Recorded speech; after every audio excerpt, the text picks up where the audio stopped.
Selamat pagi, kita bersama dalam ruang bicara khas yang dibawakan kepada anda di Bernama TV, dan sudah pastilah satu topik yang cukup penting sebenarnya akan kita sembang-sembang bersama dengan seorang tetamu yang cukup istimewa yang sudah pun berada di studio ruang bicara ini bersama dengan saya.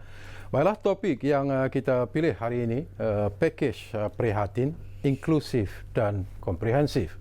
Dan tetamu yang sudah pun bersiap sedia bersama saya, kita ingin mengucapkan setinggi-tinggi terima kasih dan juga mengucapkan selamat datang kepada Yang Berhormat Datuk Seri Mustafa Mohamad, iaitu Menteri di Jabatan Perdana Menteri yang menjaga hal ehwal ekonomi. Jadi Datuk Seri, apa khabar? Alhamdulillah. Sehat ya. Terima kasih banyak. Baiklah, ini topik yang sebenarnya Datuk Seri menjadi perhatian dan juga perbincangan rakyat Malaysia ketika ini. Masing-masing sedang menunggu apakah yang akan mereka nikmati nanti melalui apa yang disebut sebagai pakej rangsangan ekonomi prihatin rakyat. Tetapi dua istilah yang ataupun dua perkataan yang ingin saya dapatkan pandangan daripada Datuk. Pertama ialah istilah ataupun perkataan rangsangan itu sendiri, dan yang kedua ialah prihatin. Jadi dari segi teori ekonomi secara mudahlah tu untuk pengetahuan penonton kita. Apakah Datuk merasakan bahawa bagaimana pakej rangsangan ini sebenarnya akan meningkatkan ataupun mengaktifkan semula ekonomi negara yang mungkin terjejas ketika ini tu? Assalamualaikum warahmatullahi wabarakatuh. Waalaikumsalam. Salam sejahtera. Terima kasih saudara Syikawi jemput saya ke studio Bernama TV, dan alhamdulillah nampak sihat ya. Lama tak jumpa terakhir bulan 10 tahun lepas. Betul. Sudah 5-6 bulan lah. Ya. Tahun lepas saya berada di sini untuk membicarakan tentang belanjawan 2020. Ya. Masa tu belanjawan hebat je lah. Betul. Dengan ramalan pertumbuhan yang agak tinggi 4.3 hingga 4.8% tahun 2020 ya. Tapi sekarang ni kita tahu bahawa kita menghadapi satu situasi yang amat mencabar. Ya. Dan pihak IMF sudah pun memberi pandangan bahawa mungkin kadar pertumbuhan tahun ini, pertumbuhan dunia mungkin sekitar 0%. Tidak ada pertumbuhan ataupun mungkin negatif. Jadi maknanya begitulah gawatnya keadaan dunia. Jadi Malaysia ni sebuah negara yang bergantung pada dunia. Kita ekspor ke luar negara, kita bergantung kepada pelancong datang daripada negara luar ke negara kita, pelajar antarabangsa, syarikat-syarikat antarabangsa, maka kita banyak bergantung pada dunia. Apabila dunia menghadapi banyak cabaran, maka tempias sampai kepada kita. Jadi kalau duduk lena, tak buat apa, duduk diam berbelut tubuh, maka merudumlah ekonomi negara kita. Jadi maksud rancangan itu ialah untuk membolehkan negara kita, ekonomi negara kita ni mengalami kalau boleh pertumbuhan lah. Kalau tak dapat pun kita nak pastikan bahawa tidak merudum. Kalau kita duduk diam peluk tubuh, maka teruklah, teruk sangat ya. Pengangguran mungkin berjuta-juta, semua perniagaan tutup ya. Hotel-hotel tutup ya. Jadi nak makan susah. Ini kalau tidak dibuat sesuatu, maka rancangan itu bermaksud kita nak menyuntik kewangan dalam ekonomi Malaysia supaya kita boleh memulihkan ekonomi negara kita ya. Jadi itulah maksud rancangan. Jadi maknanya dengan keadaan ekonomi dunia yang cukup mencabar ini, jika tidak ada sesuatu dibuat, ekonomi negara kita akan merudum. Pertumbuhan sudah pasti akan menjadi negatif lah, bawah dari sifar. Jadi rangsang bermaksud kita nak supaya kita dapat pertahankan. Walaupun tidak semuanya sekali, sebahagian lah, dan kita harap sebahagian besar. Maknanya kalau umpamanya kalau kita berbelut tubuh, ekonomi negara kita umpamanya tolak 10, menguncup 10%, menguncup ya. Biasa kita kata tumbuh kan, menguncup 10%. Tapi rancangan bermakna dapat menguncup 10%, sama ada nak jadi positif 1%, 2%. Ini itulah harapan kita, tapi tak semestinya berlaku begitu ya. Yang kedua prihatin. Prihatin ni oleh kerana kerajaan walaupun baru Tan Sri Muhyiddin mengangkat sumpah sebagai Perdana Menteri. Cuma awal bulan Mac baru sangatlah setahun jagung. Menteri-menteri pun baru angkat sumpah jadi prihatin ni walaupun ialah keadaan mencabar dan kita baru saja menjawat jawatan semua kita ni, walaupun setengahnya ada banyak pengalaman, Perdana Menteri lebih 40 tahun pengalaman sebagai ahli politik ada, dan saya pun ada sikit sebanyak pengalaman. Ada juga orang baru orang baru juga. Jadi walaupun baru kita amat prihatin. Kita kalau Kelantan, Cakna, kalau Selangor mungkin peduli rakyat. Maknanya kita tahu, kita insaf dan sedar bahawa masalah yang dihadapi rakyat dan syarikat Malaysia adalah boleh katakan amat mencabar, teruk lah kita katakan. Jadi prihatin makna kita peduli dengan masalah rakyat, masalah syarikat Malaysia. Itulah yang mendorong kita untuk mengambil tindakan yang agak radikal lah. Kenapa saya kata radikal? Kerana belanjawan kita ni yang kita bahaskan bulan 11-12 tahun lepas di Parlimen, belanjawan kita ni saiznya kira-kira 330 juta bilion, 330 bilion. Itu saiz belanjawan lah, lebih pada 300 bilion. Yang ni saiznya 250 bilion. Yalah, betul, bukan semua daripada kerajaan, itu memang kita akui. Tetapi makna dari segi impaknya dengan suntikan daripada kerajaan, daripada KWSP, daripada Progreso, daripada bank-bank, semuanya ni 250 bilion. Belanjawan kita tahun inilah kira-kira 330 bilion lebih kurang, lebih 300 bilion. Jadi dia bawah sikit.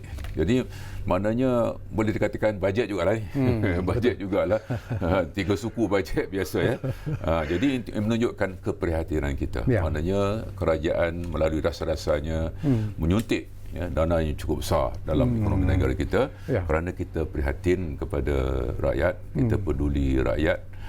Dia perkataan digunakan nak melindungi rakyat Malaysia ni. Tak kiralah kalau dulu cuma kita B40, sekarang M40 pun, iaitu di antara RM4,041 sebulan, pendapatan isi rumah sehinggalah RM8,000 sebulan. Itulah maksud ransangan, apa dia ransangan dan apa dia kenapa dia panggil prihatin. Satu aspek yang juga mungkin kita boleh sembang-sembang di sini, Datuk Seri, ada juga pandangan-pandangan yang dilontarkan di luar sana, terutamanya oleh pemimpin parti politik yang mengatakan bahawa bagaimana ialah perkara ini boleh dilakukan ataupun pakej ini boleh diluluskan ataupun boleh diteruskan tanpa dibincangkan di Parlimen terlebih dahulu. Komen Datuk Seri. Apabila kita menghadapi satu kecemasan kita kata kita aksiden lah tengah jalan kita nazak jadi kalau nak panggil keluarga terdekat, nak maklum mak ayah dulu, baru nak pergi hospital, maka mungkinlah semuanya kehendak Allah. Mungkin sampai hospital dah tak ada nyawa dah Jadi itu sebabnya ada kecemasan, bawa hospital dulu tak bagi tahu waris, tak bagi tahu mak bapak, suami isteri. Itu kecemasan lah. Jadi kita menghadapi kecemasan. Gejala COVID-19 ini, COVID-19 ini satu gejala yang menular seluruh dunia. Hari ini kita tahu bahawa orang kata epicenter mana dulu China dah reda dah, walaupun ada beberapa kes baru di Wuhan ni. Sekarang Itali dan Sepanyol, Amerika Syarikat, semuanya sudah melebihi negara China dah. Ada segi kematian umpamanya.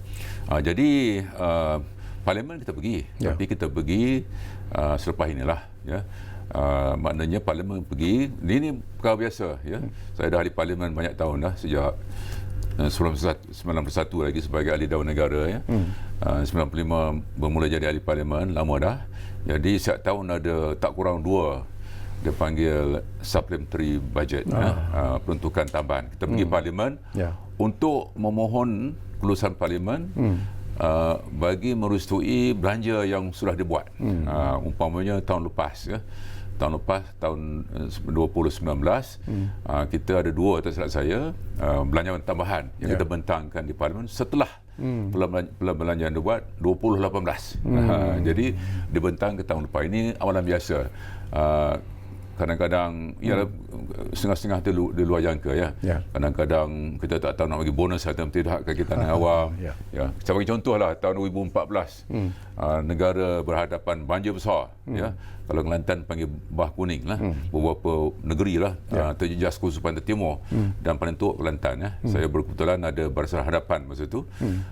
Kita belanja tak kurang 1 bilion ringgit ya untuk memulihkan prasarana, sekolah, dewan, jambatan, masjid ya. Infrastruktur yang rusak, yang teruk sekali landasan kereta api. Jadi kita anak-anak kita nak sekolah dah, hospital nak kena dipulihkan. Jadi kena pergi parlimen dulu, barulah boleh nak pergi sekolah. Ini kita buat aniaya daripada rakyat. Jadi yang pertama saya nak tekankan bahawa ialah kita menghormati pandangan, tetapi ini bukan perkara luar biasa lah. Saya pun pernah menjadi Timbalan Menteri Kewangan, pernah menjadi Menteri Kewangan kedua. Jadi saya faham juga lah banyak hal ni. Jadi maknanya bukan makna ini adalah satu perkara yang dilarang oleh undang-undang ya. Malah ini amalan setiap tahun. Malah ada dalam perlembagaan persekutuan pun menyebut isu ini tentang perkara 101 sebenarnya Tok Sri ya. Saya kahwin lebih arif dari saya. Okey. 101 ya. Satu lagi isu yang saya nak kongsi bersama dengan Datuk Sri lah. Kita lihat kepada topik yang kita bincangkan lah, iaitu pakej yang bersifat prihatin, inklusif dan juga komprehensif. Ini pun sesuatu yang bukan mudah untuk dicapai. Inklusif, komprehensif. Target macam pantun. Target yang ingin dituju itu, yang ingin dicapai itu sesuatu yang bukan mudah untuk dilakukan. Kita tahu golongan rakyat kita sendiri yang menunggu-nunggu dengan penuh harapan sebenarnya melalui apa yang akan mereka nikmati melalui pakej ini. Jadi janji kerajaan sendiri kepada rakyat Malaysia bahawa mereka tidak akan ditinggalkan seperti apa yang disebut oleh Yang Amat Berhormat Perdana Menteri. Yang pertama saya nak kongsi sedikitlah proses sebelum diperkenalkan pakej prihatin ini ya. Kajian-kajian baru ya diumumkan Pertubuhan Majlis Tindakan Ekonomi pada 11 bulan Mac ya. Urusianya di tempat saya lah, unit perancang ekonomi. Urusia bersama antara unit perancang ekonomi dan Kementerian Kewangan ya. Saya bertanggungjawab kepada urusia tersebut. Jadi kita baru-baru 2-3 mesyuarat kabinet baru. Jadi maknanya kita kerja siang malam, khususnya Kementerian Kewangan lah. Jadi Kementerian Kewangan kerja siang malam. Baru kajian tubuhkan bukan senang. Senang untuk buat pakej. Jadi pada awalnya memanglah kita rasa memerlukan sedikit lagi masa. Tapi desakan kita nampak di luar, rakyat gelisah, terhimpit ya. Dan mungkin setengah-setengah tu sudah mendapati agak sukar untuk mencari wang untuk beli makanan umpamanya. Maka itu pada mulanya dalam kerajaan kita nak teliti lagi. Tapi oleh kerana Perdana Menteri begitu prihatin dengan masalah rakyat, maka dibuat keputusan untuk diawalkan pengumumannya ya. Pengumumannya ya hari Jumaat ya. Maka 2-3 hari itu tak tidurlah dengan kawan kita Menteri Kewangan kita dan juga pegawai Kementerian Kewangan. Masuk Datuk Sri sendiri lah. Bantu di luar je lah. Kita sampingannya pelakon tambahan. Pelakon tambahan. Jadi yang pentingnya Menteri Kewangan ditugaskan Perdana Menteri juga ya. Ada Perdana Menteri banyak jugalah. Jadi maknanya itu jalan ceritanya. Kerajaan baru berdepan dengan 2 masalah besar, COVID-19 dan masalah ekonomi yang nampak nak merudum. Maka tindakan yang pantas perlu dilakukan. Oleh itulah ya diambil putusan untuk membuat pengumuman pada hari Jumaat. 3-4 hari tak tidur malam lah ya. Kita bincang sedikit dalam Majlis Tindakan Ekonomi, tetapi sebahagian besar kerja-kerjanya dibuat oleh Menteri Kewangan dan pegawai Kementerian Kewangan. Bila satu perkara sebelum Datuk Sri teruskanlah. Bila kita sebut sebagai tindakan pantas tu Datuk Sri target yang diletakkan untuk pelaksanaan pakej prihatin ini adalah pada 1 hari bulan April. Apakah Datuk Seri secara peribadi merasakan mungkin waktu itu ataupun masa yang ditarget itu mungkin terlalu hampir, mungkin akan memberi masalah juga kepada pelaksanaannya nanti? Yang pertama, kita sudah maklum bahawa beberapa buah negara telah mengumumkan pakej rancangan. Ya, negara China awal lagi, Amerika baru Amerika ni dia lebih kurang kita lah. Kemudian sikit, Singapura satu hari sebelum Malaysia, United Kingdom ada, Denmark ada, Canada ada. Jadi itu senario seluruh dunia. Seluruh dunia, Australia ada. Di banyak negara dunia mereka telah buat keputusan untuk mengadakan pakej rancangan lah. Dan kebanyakan mereka awal sedikit pada kita lah. Jadi kita tinggal ke belakang sikit lah ya. Tapi dalam konteks kerajaan yang baru ditubuhkan. Ya. Tapi oleh kerana pegawai kita ni cekap je lah, pegawai kerajaan kita ni, alhamdulillah, pegawai di Kementerian Kewangan dan Bank Negara dan juga unit perancangan ekonomi, malah pegawai kita memang cekap lah. Mana kita ada politik ya penting, kepimpinan politik Perdana Menteri, menteri-menteri, tapi oleh kerana pegawai ni dia dah biasa dah kerja siang malam ni. Jadi dengan kerjasama pegawai kerajaan dan bantuan rekan-rekan daripada swasta juga, maka kita ada pakej yang inklusif dan komprehensif. Jadi persoalannya, kita umum hari Jumaat, mula nak buka pipe, kita kena permohonan ni buat 1 April Rabu. Jadi persoalan Syikawi tadi, masa suntuk ni adakah ini akan menimbulkan masalah pelaksanaan ya? Yang pertama, dia banyak perkara lah. Secara umumnya pakej ini melibatkan banyak pihak. Yang pertama, kerajaan persekutuan, ya. Yang kedua, EPF, KWSP. Yang ketiga, Bank Negara dan bank-bank. Ini tiga pihak yang besar lah. Pihak kerajaan, umpamanya kalau kita lihat pada BSH, ini dah ada pengadaan data, ya. Tidak ada masalah ya, kebanyakan masuk dalam account. Jadi BSH ada satu lagi bayaran bulan Julai. Jadi itu tak ada masalah lah. Dah bayar, disegerakan pembayaran ya. Dengan bayaran tak salah saya 16 bulan dibayar RM200 kepada semua.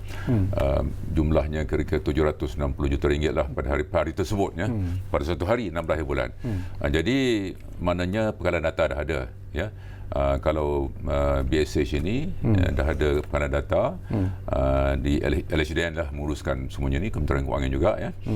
Jadi sebenarnya kalau kita tengok kepada bantuan sara hidup, BSH ataupun satu lagi ialah bantuan perhatian nasional BPN ini, umumnya tak banyak masalah untuk laksana kerana khususnya BSH dah ada database di LHDN ya.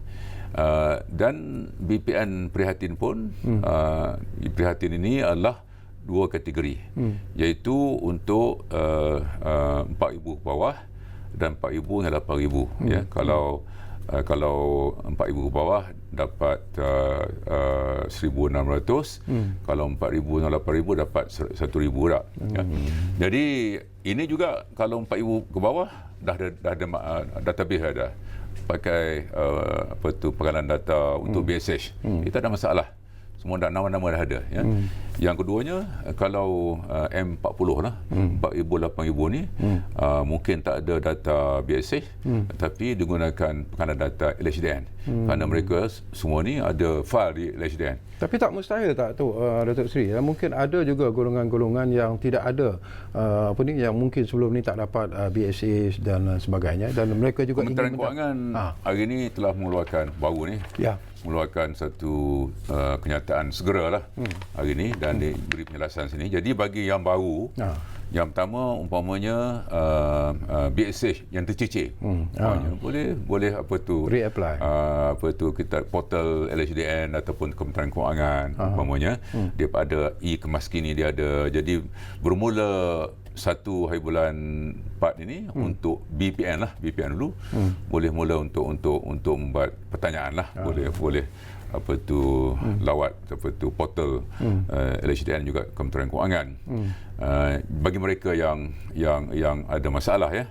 Dan mungkin bagi mereka yang ada antara pendapatan 4,000 hingga 8,000 yang tidak ada sistem LHDN, boleh pohon lah, boleh pohon ya.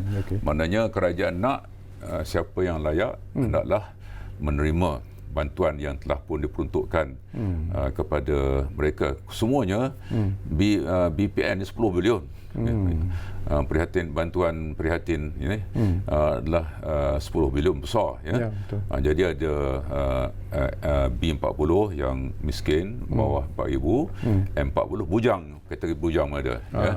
Bujang pun sebahagian mungkin sudah ada pengguna data, tapi tak ada boleh pohon. Dan bagi sesiapa yang ada masalah boleh rujuk kepada kenyataan media yang baru dikeluarkan oleh Kementerian Kewangan pada petang ini ya. Jadi ringkas ceritanya, sebahagian besar mungkin nama-nama penerima ini sudah pun ada di penggalan data LHDN sebagai hasil ya. Yang mana tak ada ya, boleh lihat portal LHDN ataupun Kementerian Kewangan untuk daftar dan untuk buat permohonan ya.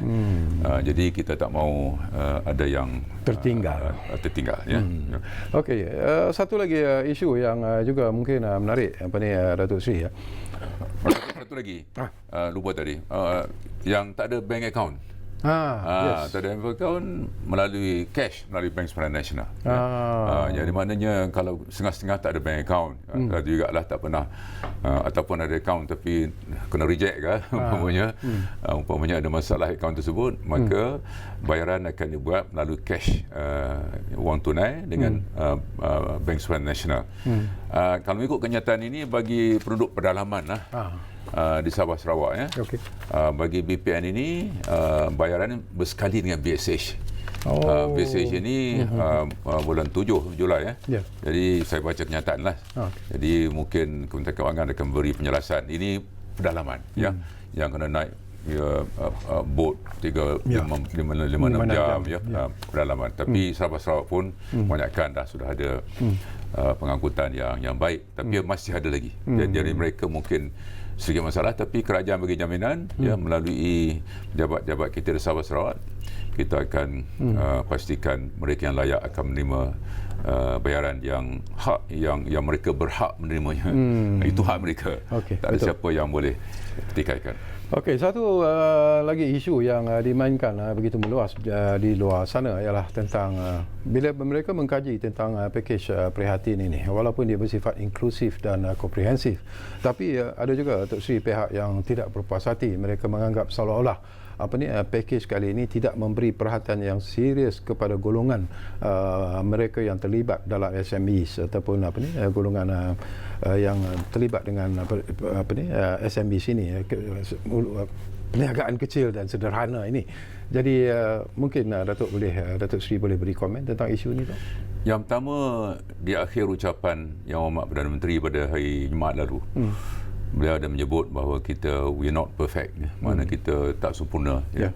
Maknanya apa-apa yang kerajaan laksanakan kadang-kadang adalah sikit sebanyak ya, itu perkara biasalah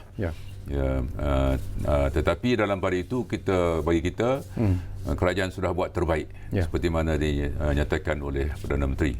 Kita sudah berikhtiar sebaik mungkin ya, dengan usaha kita, dengan mendapat buah fikiran pelbagai pihak.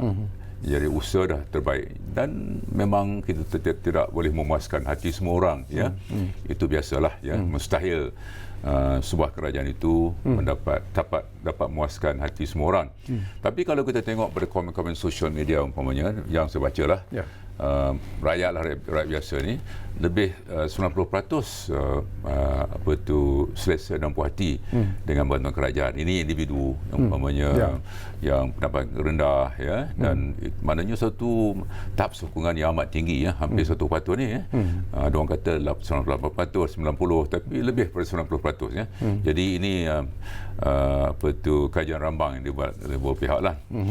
PKS ini kalau kita baca laporan setelah pakej diumumkan, saya pun banyak berjumpa dengan mereka dan saya amat perhatian kepada masalah mereka.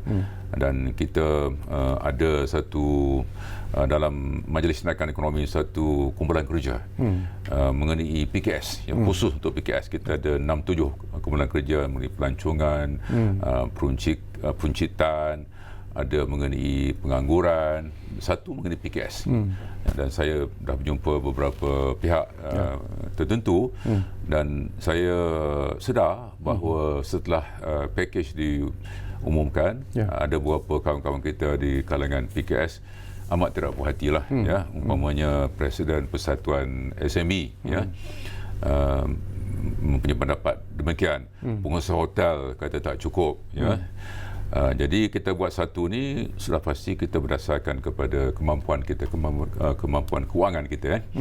Tapi mengenai PKS ni, yang mereka maksudkan ialah mungkinlah, ya, mungkin bantuan tunai kepada pengusaha-pengusaha.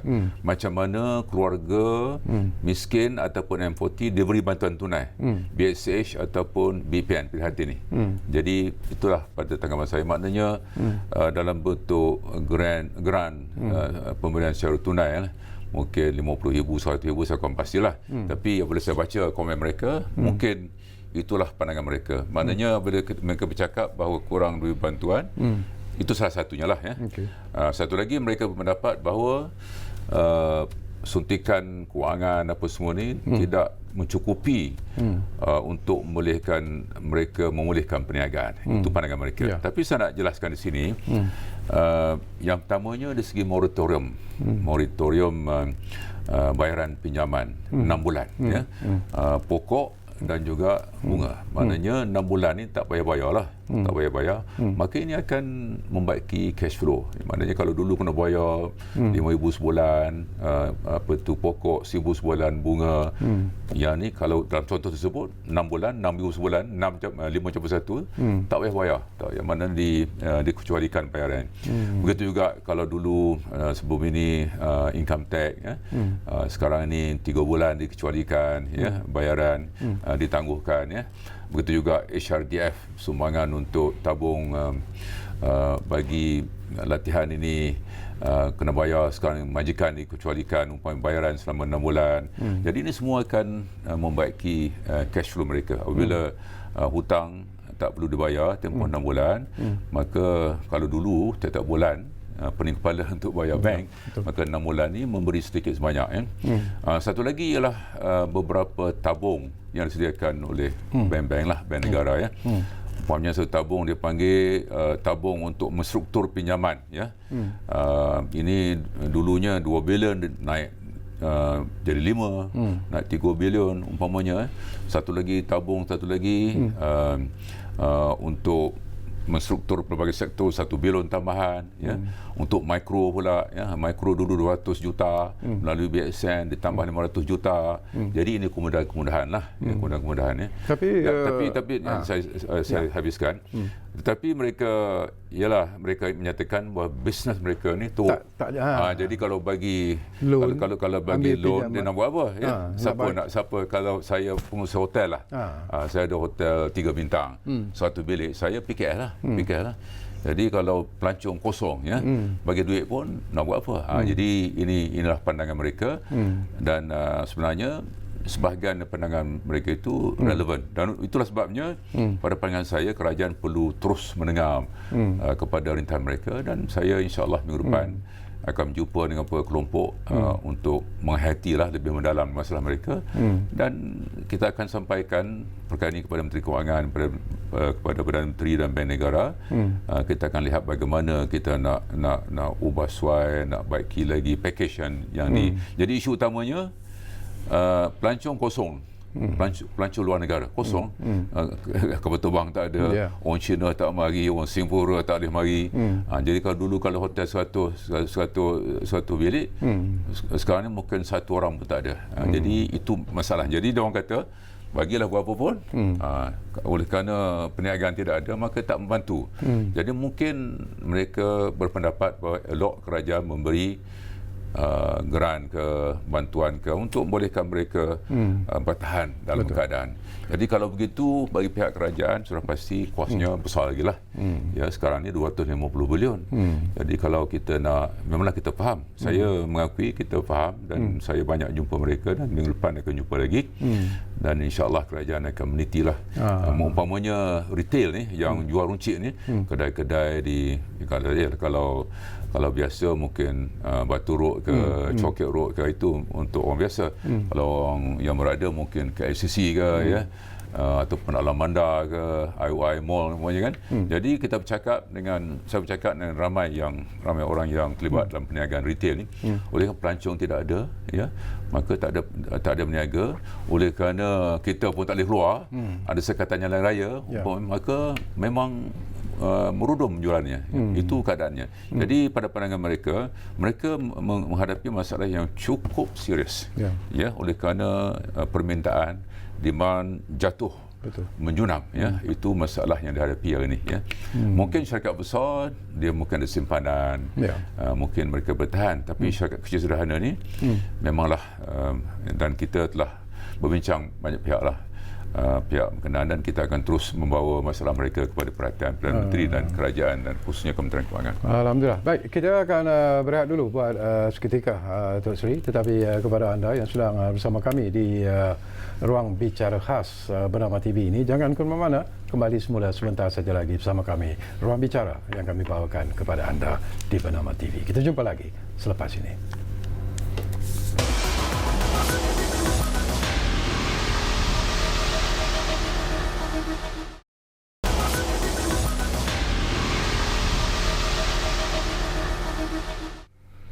Baiklah, terima kasih kerana anda masih lagi bersama kami di ruang bicara khas yang kami bawakan kepada anda di Bernama TV ini. Kita masih lagi bercakap tentang pakej prihatin, inklusif dan komprehensif, dan kita masih lagi bersama dengan Berhormat Datuk Seri Mustafa Mohamed, Menteri di Jabatan Perdana Menteri yang menjaga hak ehwal ekonomi. Baik, tadi menarik penerangan yang Datuk jelaskan tentang kedudukan PKS, dan kita bersyukur kerana sekurang-kurangnya pihak kerajaan masih lagi akan memberikan perhatian kepada apa yang masalah yang mereka hadapi. Tetapi bila kita bercakap tentang isu ini pun satu persoalan yang dimainkan dengan begitu meluas sekali Datuk Seri ya. PKS itu okeylah satu golongan. Satu lagi golongan ialah peniaga kecil-kecil ni yang berniaga di tepi jalan, jual goreng pisang dan sebagainya, yang menghadapi masalah kerana mereka dah tak dapat berniaga dan sebagainya. Jadi macam mana nak membela nasib mereka ini? Saya nak mula dengan definisi ya. Kita ada beberapa peringkat PKS ni. Umumnya PKS ni jualan 50 juta setahun, bekerja 200 orang ya. Tapi ada satu kelompok yang Syekawi sebut tadi, dia panggil micro enterprises ya, iaitu perniagaan mikro. Mikro ni bekerja kurang 5 orang ya, dan pendapatan atau perolehan ataupun jualannya kurang 300,000 setahun. Jadi Makcik Kiah ni yang mau pisang ni disebut Perdana Menteri termasuk dalam golongan ni. Jadi kita amat prihatinlah. Yang pertama, Makcik Kiah kalau ada hutang 6 bulan tak payah bayarlah, mana dapat meringankan beban dia. Yang kedua, kalau dia tinggal di rumah bandaraya umpamanya, dikecualikan tak payah bayar sewa 6 bulan. Jadi ringan beban lagi. Jadi dalam contoh tersebut, kalau suami Makcik Kiah ni seorang pesara kerajaan dapat RM500, dan kalau anak dia pelajar IPT dapat RM200. Itu keluarganya lah. Jadi bagi Makcik Kiah, dia dapat BPN lah. BPN 1,600 tambahan kepada apa jua bantuan sara hidup yang Makcik Kiah dapat sebelum ini. Itu tambahan. Tapi ada juga kemudahan perniagaan ya. Pinjaman daripada BSN ya. Boleh pinjam dengan kadar faedah yang rendah ya. 2%. Tapi isunya Syekawi sebut tadi, oleh kerana ada PKP ya, PKP ataupun MCO ni tak boleh keluar ya. Memang tidak dibenarkan. Kalau keluar, kalau degil, ditangkap, masuk lokap. Jadi mana siapa nak beli goreng pisang? Oleh demikian tak ada Makcik Kiah ataupun mereka yang meniaga tepi jalan ke gerai-gerai ya, di pasar-pasar pun dah tak berniaga lagi lah. Yang berniaga sekarang ni yang jual ikan ke, makanan ke, supermarket yang jual makanan itu ada berniaga. Tapi kalau Makcik Kiah ni berniaga tepi jalan, maka kena tutup lah. Jadi masalahnya pendapatan kosong. Cuma bagi kerajaan, bantuan kita ialah kita meringankan beban Makcik Kiah ini dengan mengarahkan supaya bandaraya tidak mengutip sewa 6 bulan, ya. Pinjaman tekun ke mara tak payah bayar untuk 6 bulan. Jadi kita meringankan, tak payah dia pening kepala lah. Jadi cara kerajaan bantu mak cekiah ini ialah dengan itulah 1,600 tadi.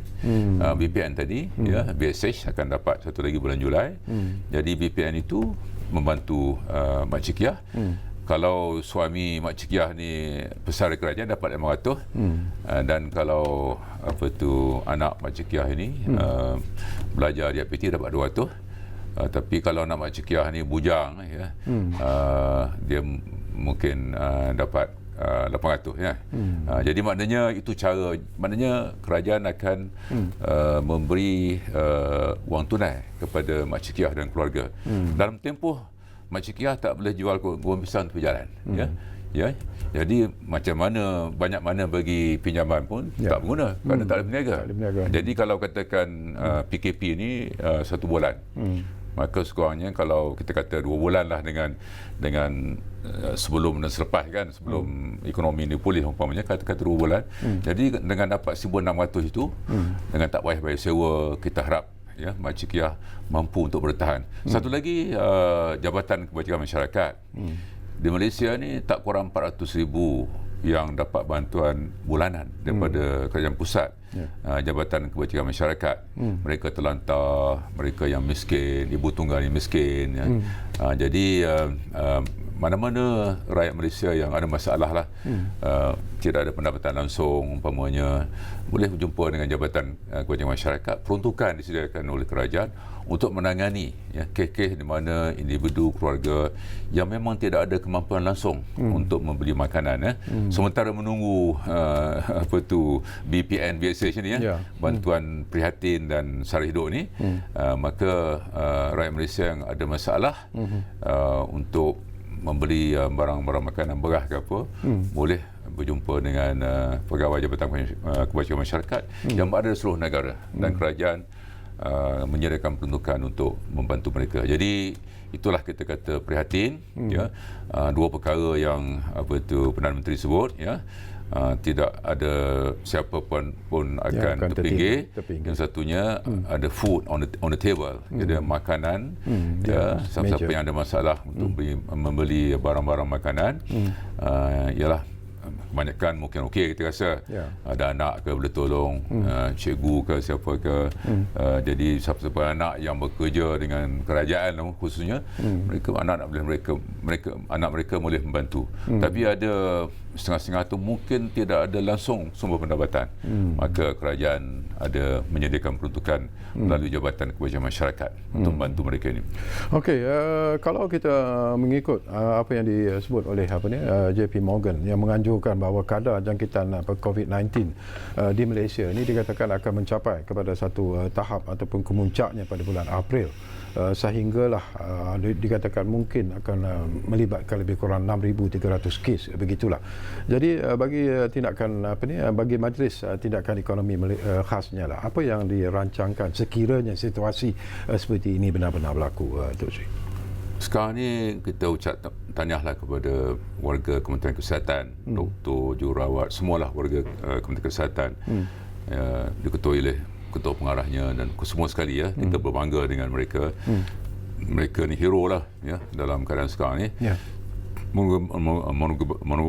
Mengorbankan masa dan tenaga betul-betul lumus untuk pastikan wabak ini dapat kita kawal. Hari ini malangnya kita cukup sedih, ya. Mungkin hari yang paling banyak lah kematian, 7 orang ni.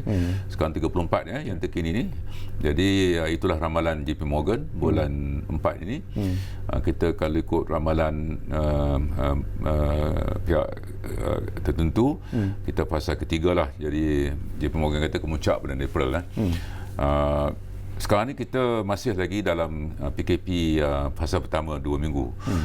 Bermula 1 bulan fasa kedua, ya.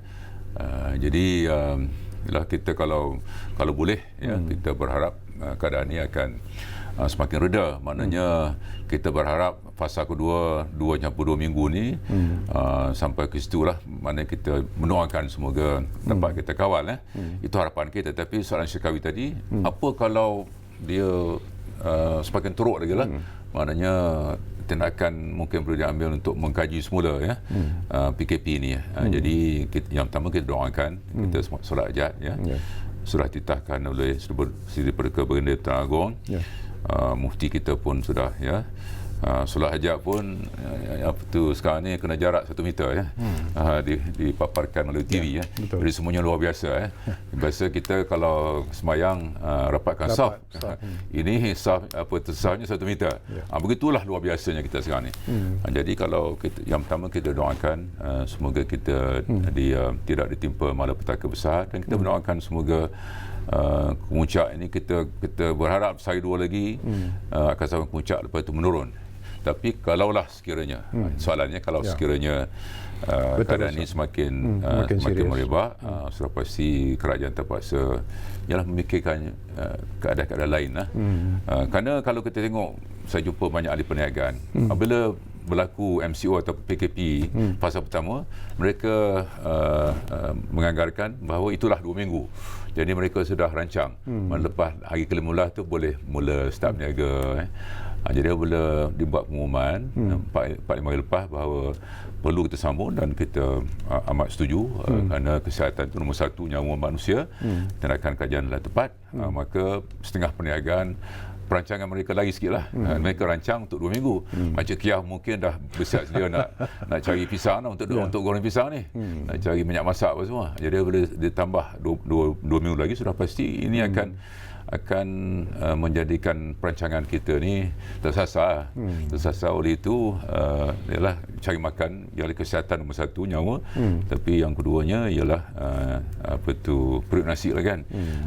Jadi ialah macam saya kata, yang pertama kita doakan semoga keadaan akan bertambah baik, tapi sekiranya keadaan tidak bertambah baik, sudah pasti kita perlu untuk melihat pada strategi bagaimana boleh kita melindungi kepentingan rakyat dan kepentingan negara.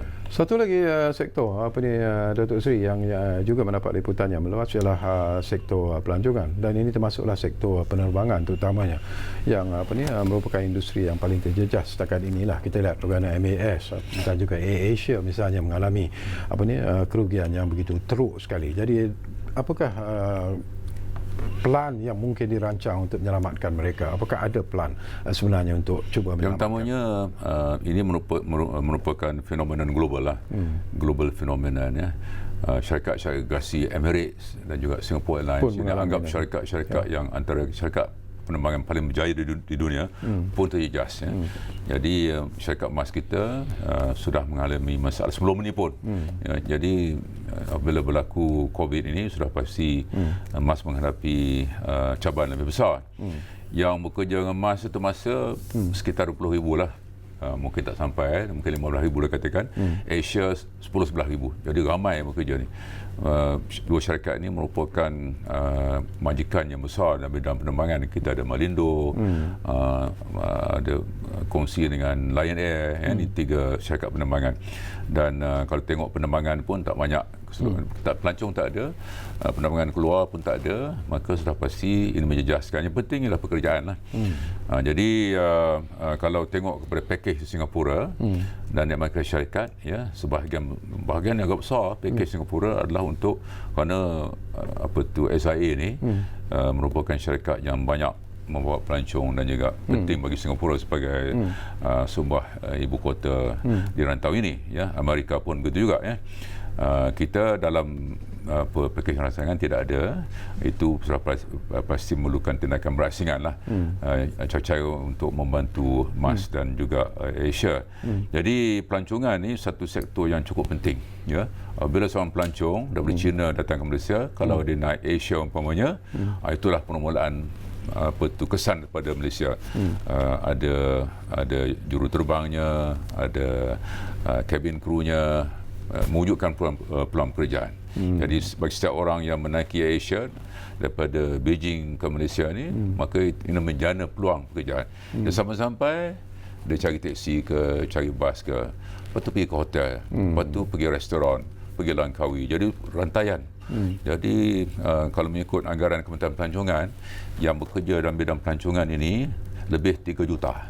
Yang langsung dan tidak langsung lah, ya. Mana yang mengusahakan kedai makan, restoran, kedai cendera hati umpamanya, ya. Shopping, bas, driver bas, sudah pasti destinasi pelancongan Langkawi ke Sipadan ke Sabah, Sarawak ke Kelantan ke, ya. Ini semua akan Melaka ke terjejas, ya. Jadi ini mungkin sektor yang terkesan, yang paling teruk terkesan. Oleh pelancongan itu sektor yang menyumbang besar kepada ekonomi negara.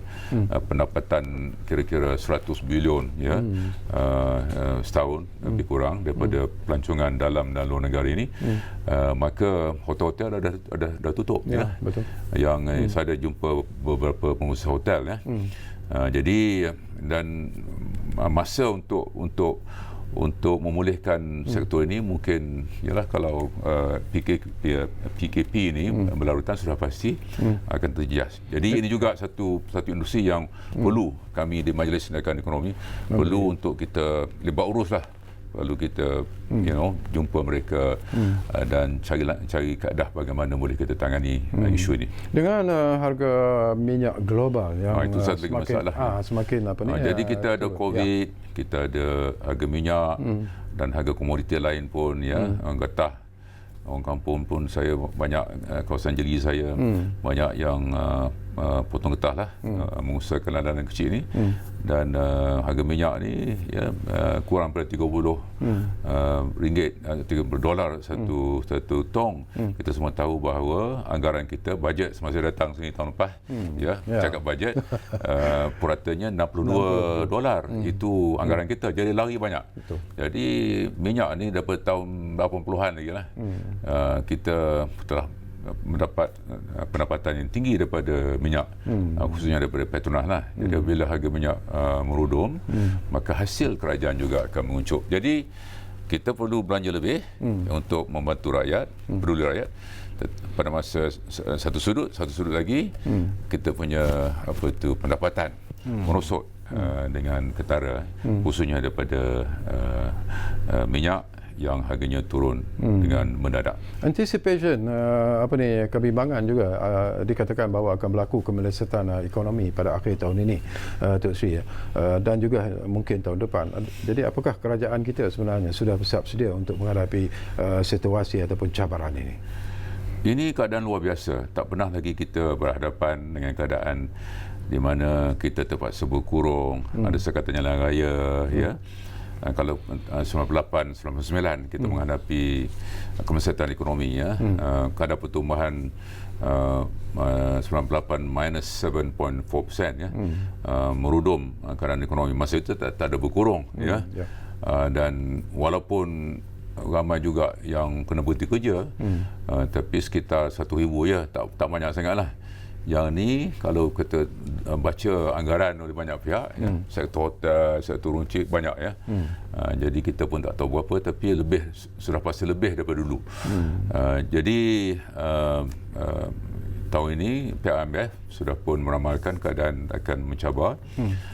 Dan kita, kalau ini berlaku, ia akan menjadi satu fenomenon yang akan dirasai oleh semua dunia lah, seluruh dunia. Dulu yang mengalami masalahnya beberapa buah negara saja, atau satu kawasan saja. Tapi kali ini saya pernah kata, kecuali kutub utara, kutub selatan, ya.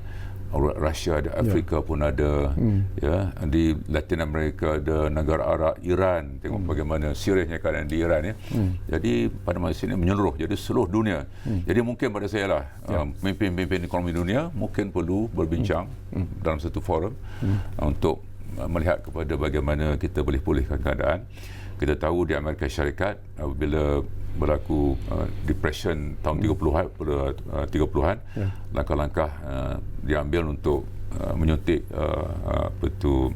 perbelanjaan kerajaan. Dan selepas Perang Dunia Kedua, ada Marshall Plan di Eropah, yang bagaimana negara Jerman dipulihkan semula. Jepun juga banyak, lepas Perang Dunia Kedua bila musnah Jepun, ada bantuan daripada Amerika Syarikat, negara barat itu merupakan usaha di peringkat global. Maka pandangan saya, oleh kerana masalah-masalah yang cukup besar, maka pemimpin ekonomi dunia dan pemimpin dunia mungkin perlu bersama untuk memikirkan cara terbaik. Dan kita dalam konteks ASEAN, kita mula ASEAN dulu. Jajaran kita 10 negara, Malaysia ahlinya, semuanya terkesan, Malaysia, Thailand, Singapura, Indonesia, Vietnam, tidak ada negara. Myanmar kita tak pernah dengar lagi, tapi umumnya, jadi kita dalam ASEAN pun perlu merangka. Kita sudah ada perancangan untuk ASEAN untuk meningkatkan perdagangan, pelaburan. Terencaklah rancangan kita. Jadi perlu kita peringkat antarabangsa. Jadi tindakan kita yang pertama, peringkat dalam negara, kita perlu cari jalan bagaimana untuk menangani masalah ini. Kita mendoakan tidak berlakulah. Tapi kalau berlaku, sudah pasti kita perlu sekali lagi mencari jalan untuk menyelamatkan keadaan. Betul. Dan selain itu, di peringkat kawasan kita, region ASEAN ni, perlu kita berbincang dan peringkat global juga. Pemimpin dunia harus macam mana tindakan bersepadu dibuat selepas Perang Dunia Kedua, bila Jerman dan juga Jepun telah berjaya dibangunkan, dan hari ini Jerman dan Jepun menjadi gergasi. Yalah, dulu pun Jepun hebat juga, tapi Jepun teruklah lepas perang tu 10 tahun, 20 tahun, tapi dalam 60-an, selepas 20 tahun ekonomi Jepun membangun, dan Jerman musnah Perang Dunia Kedua, tapi hari ini menjadi salah sebuah negara yang termaju di dunia. Okey, kita ada di penghujung, tak banyak lagi masa yang tinggal lah tu. Seruan dan juga harapan Datuk Seri lah. Kita menghadapi satu dugaan yang cukup mencabar sebenarnya. COVID-19 adalah sesuatu yang tak dijangkakan, tetapi ianya telah pun melanda. Tak pernah. Jadi kita lihat bagaimana rakyat Malaysia sendiri terpaksa menghadapi situasi ini, walaupun perintah kawalan pergerakan diperkenalkan, tetapi masih lagi ada rakyat Malaysia yang tidak mematuhinya dan sebagainya. Jadi nasihat dan juga pandangan Datuk Seri kepada rakyat Malaysia secara keseluruhan. Yang pertama, kerajaan perlu terus berhubung dengan rakyat melalui media, TV, social media untuk memaklumkan rakyat tentang keadaan. Dan saya rasa rakyat faham oleh kerana melalui TV. Tapi kalau lama, sudah pasti mungkin keadaan lain diperlukan. Mungkin rakyat kurang faham, maka kita terus komunikasi ini penting. Apabila rakyat faham, maka mereka akan sabar dan akan bersama kerajaan. Yang keduanya, kita kena ketepikan segala perbezaan kita. Kritikan-kritikan yang biasa tak ada masalah, tapi kritikan-kritikan yang boleh memanaskan keadaan kadang-kadang. Jadi kita tumpu, fokus itu penting. Fokus, kita ada masalah, kita fokus itu selesai masalah. Fokus mana? Tumpu kerajaan, swasta, kita bantu pembangkang kerajaan, semua sekali. Maknanya fokus ke situ. Satu tujuan saja, iaitu untuk menyelamatkan negara. Jadi kita berharaplah rakan-rakan kita, semua ahli politik dan sektor awam, sektor swasta, dan saya bangga pegawai kerajaan bekerja begitu bersungguh, dan rakan-rakan swasta pun bersungguh memberi pandangan kepada kerajaan. Jadi marilah kita bekerja sebagai pasukan. Kalau kita bercakap tentang Malaysia Incorporated, kerjasama antara awam swasta, inilah masanya di mana kita perlu tenaga akademik, tokoh-tokoh korporat, pegawai kerajaan, naklah bersama untuk memikirkan cara bagaimana boleh kita membangunkan negara kita. Kita dah mencapai banyak kejayaan. Kita bina Malaysia yang indah ini, dan kita bukan setakat nak pertahankan, kita nak jadi negara maju. Kita ada wawasan kemakmuran bersama tahun 2030 yang lancarkan bulan Oktober lalu, dan kita nak menjadi negara yang berjaya. Maka itu kita harap kita akan dapat idea yang paling pernas. Malaysia ada ramai cerdik pandai. Yang orang cerdik pandai datang ke hadapan, tampil ke hadapan. Swasta, sektor korporat tampil ke hadapan untuk kita bagi idea pada kerajaan. Dan dengan kita bersama memikirkan cara-cara menyelesaikan masalah, insya-Allah kita akan dapat satu strategi yang mantap. Jadi strategi ini yang pertama untuk memastikan kita dapat menstabilkan kan, nak stabil. Lepas tu nak kukuh, lepas tu nak maju. 3 peringkat. Sekarang nak stabil, lepas tu nak kukuhkan lagi, lepas tu nak melonjak ke hadapan. Jadi ini semua memerlukan pemikiran di luar kotak kadang-kadang. Tapi kalau kita sebagai sebuah negara berpikiran positif dan konstruktif, insya-Allah kita akan berjaya membangun negara Malaysia yang lebih gemilang. Okey, terima kasih banyak-banyak kepada Yang Berhormat Datuk Seri Mustafa Mohamed. Cuma sebelum berpisah tu saya difahamkan ada elan khas diberikan kepada frontliners tu ya. Dan kami bernama juga dianggap sebagai frontliners sebenarnya. Jadi mungkin saya tahu ada 700 lebih sudah pun kemukakan permohonan bagi pihak warga kawan-kawan kita. Dan kita mendoakanlah semoga diberi pertimbangan oleh frontliners ramai. Yang pertama sudah pasti doktor dan jururawat dan warga Kementerian Kesihatan. Dan sekarang ni ialah Polis Raja Malaysia, tentera, JPAM, RELA, NADMA ini berhadapan ya. Tapi ramai lagi lah dan termasuklah bernama. Ya. InsyaAllah. Terima kasih banyak-banyak. Doakanlah. Terima kasih. Terima kasih Datuk Seri Mustafa Mohamed. Dan terima kasih kepada anda yang menumpukan perhatian kami bersama kami di ruang bicara khas ini. Dan insyaAllah dari masa ke semasa kita akan terus membangkitkan tentang isu ini kerana ini merupakan satu isu yang cukup penting sebenarnya untuk kita war-warkan kepada rakyat Malaysia dari masa ke semasa. Jadi terima kasih dan insyaAllah kita jumpa lagi dalam ruang bicara dari masa ke semasa. Jumpa lagi. Assalamualaikum. Assalamualaikum.